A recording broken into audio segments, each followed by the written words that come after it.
घनश्याम अपनी पत्नी लता के साथ हरिदासपुर नामक गांव में रहता था। घनश्याम शुरू से ही माँ लक्ष्मी का भक्त था, तो वहीं लता शादी से पहले से ही माँ सरस्वती की भक्त थी। इसलिए उनके घर के मंदिर में माँ लक्ष्मी और माँ सरस्वती दोनों की ही तस्वीर थी। माता रानी की भक्ति करना वो दोनों नहीं भूलते थे। घनश्याम एक लकड़हारा था जो कि लकड़ियाँ काटकर अपनी रोजी रोटी कमाता था। उनकी शादी को 8 साल हो गए थे, लेकिन अभी तक उन दोनों को संतान सुख की प्राप्ति नहीं हुई थी, जिससे धीरे धीरे लता की आस्था भगवान पर से उठती जा रही थी। साथ ही वो अब काफ़ी गुस्सैल स्वभाव की भी हो गई थी, जबकि घनश्याम अभी भी माँ पर पूरा विश्वास रखता और दिन रात माँ लक्ष्मी और माँ सरस्वती की ही आराधना करता। हे माँ, अब चाहे कितनी भी दुख और परेशानियाँ आए, मुझे पता है आप मेरे साथ हो, तो मुझे किसी भी बात की कोई चिंता नहीं। तुम्हें क्यों चिंता होगी? तुम तो सुबह निकल जाते हो, रात को 2 पैसे कमाकर घर लौटते हो। पीछे से तो मैं परेशान होती हूँ ना। पूरा दिन घर के काम निपटाते रहो। अच्छा, अब गुस्सा मत करो। गुस्सा करना सेहत के लिए अच्छा नहीं होता।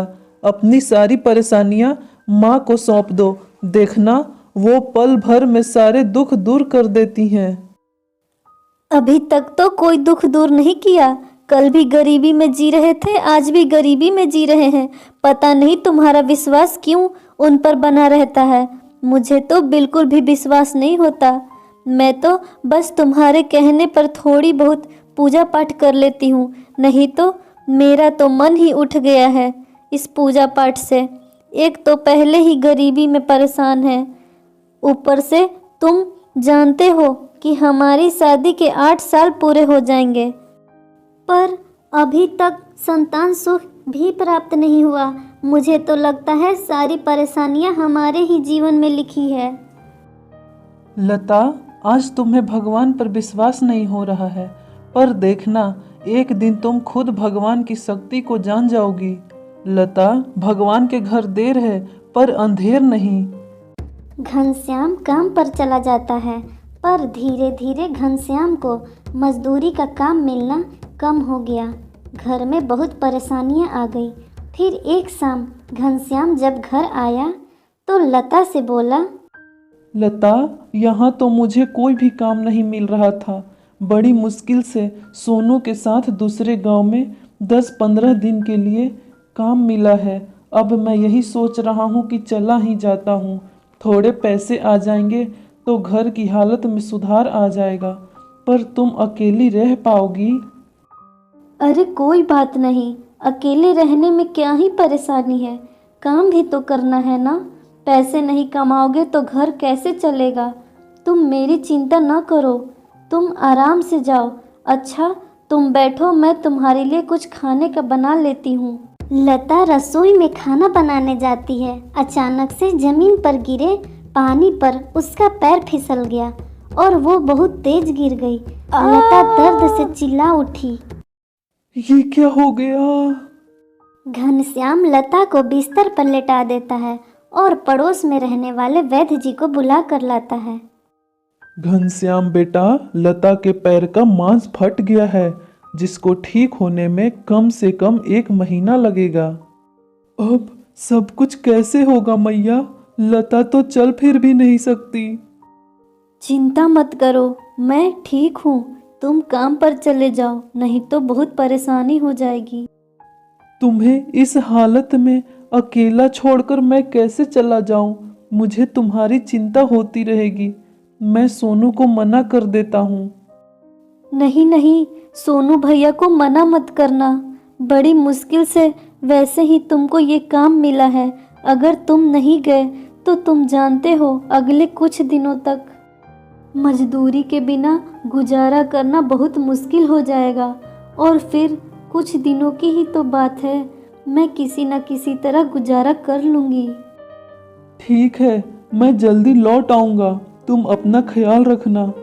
हे देवी मैया, मैं लता को आपके भरोसे छोड़कर जा रहा हूँ। मेरी पत्नी लता का ख्याल रखना, माँ उसके साथ रहना, उसकी रक्षा करना। फिर एक दिन बाद घनश्याम दूसरे गांव में लकड़ियाँ काटने चला जाता है, लेकिन पीछे से उसे अपनी पत्नी की चिंता सताए जा रही थी और वो रास्ते भर माँ लक्ष्मी और माँ सरस्वती से प्रार्थना करते जा रहा था। उसके जाते ही उसके घर पर दो लड़कियां आती हैं। लता बिस्तर पर लेटी हुई थी। वो बड़ी मुश्किल से दरवाज़ा खोलती है। कौन हो तुम? किससे मिलना है? मेरा नाम विजय लक्ष्मी है और इसका नाम विद्या है। हम दोनों बहनें हैं। घनश्याम भैया ने हमें आपकी सेवा करने के लिए भेजा है। वो सोनू भैया है ना, हम उनकी बहनें हैं। हाँ, हम कल ही गांव से आई हैं। घनश्याम भैया ने कहा है कि जब तक हम लौट कर नहीं आते तब तक हम दोनों आपकी सेवा करें। अच्छा, तुम्हें भेजा है? कितना ख्याल रखते हैं ये मेरा। अब आप चिंता मत करो, आप बस अपना ख्याल रखो। अब से घर के सारे काम और आपकी देखभाल मैं करूंगी। आपके पैर में चोट लगी है ना? मुझे घनश्याम भैया ने सब बता दिया। अब आप आराम से बैठो, मैं आपके लिए गरम गरम खाना बना कर लाती हूँ। पर घर में तो कुछ भी खाने को नहीं है, तुम मेरे लिए क्या बनाओगी? आप चिंता मत कीजिए, घनश्याम भैया ने हमें सामान खरीद कर भिजवा दिया है। वो हमने दरवाजे पर रख दिया है, मैं अभी लेकर आती हूँ। लता पहचान ही नहीं पाई कि उसके घर में साक्षात माँ सेवा के लिए आ चुकी थी। माँ अपने चमत्कार से पूरे घर को अन्न और धन से भर दिया। देवी माँ लता की खूब सेवा करती थी। देवी माँ लता के पैर में औषधि का लेप लगाती तो लता के पैर के दर्द को आराम मिलता। तुम दोनों के आ जाने से मुझे बहुत आराम मिला है। तुम मेरा कितना ख्याल रखती हो। तुम्हारी सेवा से मेरा पैर बिल्कुल ठीक हो गया। पर अब तुम वापस जा रही हो, ये सुनकर मेरा मन बहुत दुखी है। कुछ दिन और ठहर जाती। अब हम दोनों को जाना होगा। कल घनश्याम भैया भी आ जाएंगे। यहाँ रुके हुए हमें बहुत दिन हो गए। अब हम दोनों को वापस जाना होगा।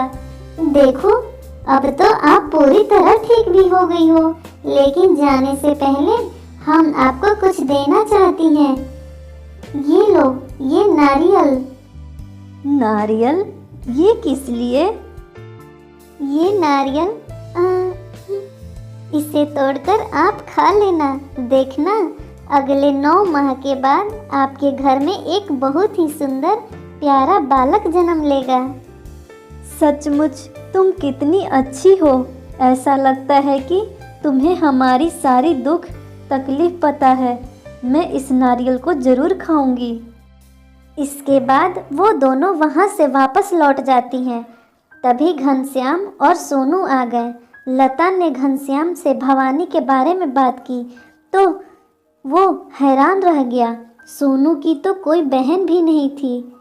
घनश्याम को कुछ समझ नहीं आ रहा था। मैंने तो किसी को नहीं भेजा। लता, तुम्हारा पैर तो बिल्कुल ठीक हो गया। वैद्य जी ने तो कहा था कि काफी समय लगेगा। विजय लक्ष्मी और विद्या ने मेरे पैर की खूब मालिश की, मरहम लगाया, जिससे मेरे पैर का दर्द बिल्कुल ठीक हो गया। अगर उसे आपने नहीं भेजा तो फिर किसने भेजा? वो तो अपने साथ बहुत सारा सामान भी लाई थी। देखो, भंडार घर में बहुत सारा सामान पड़ा है। लता घनश्याम को भंडार घर में लेकर जाती है। वो दोनों चौंक जाते हैं।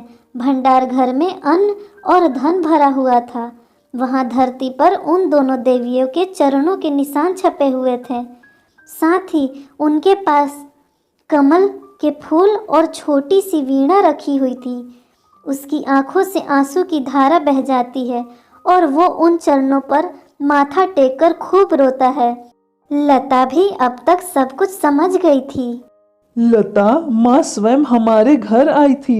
उन्होंने तुम्हारी सेवा की, इस घर को अन्न धन से भर दिया।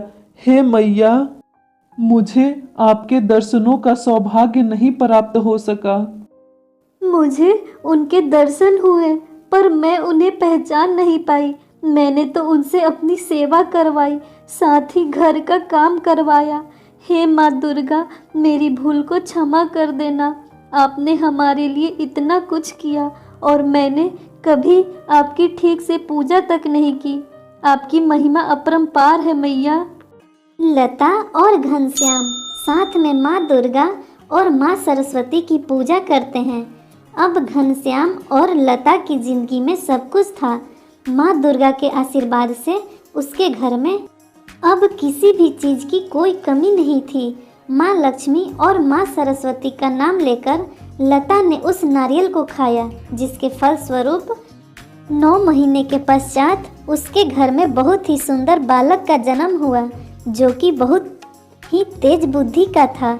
माँ लक्ष्मी और माँ सरस्वती की कृपा से उन दोनों की जिंदगी अब खुशियों से भर गई।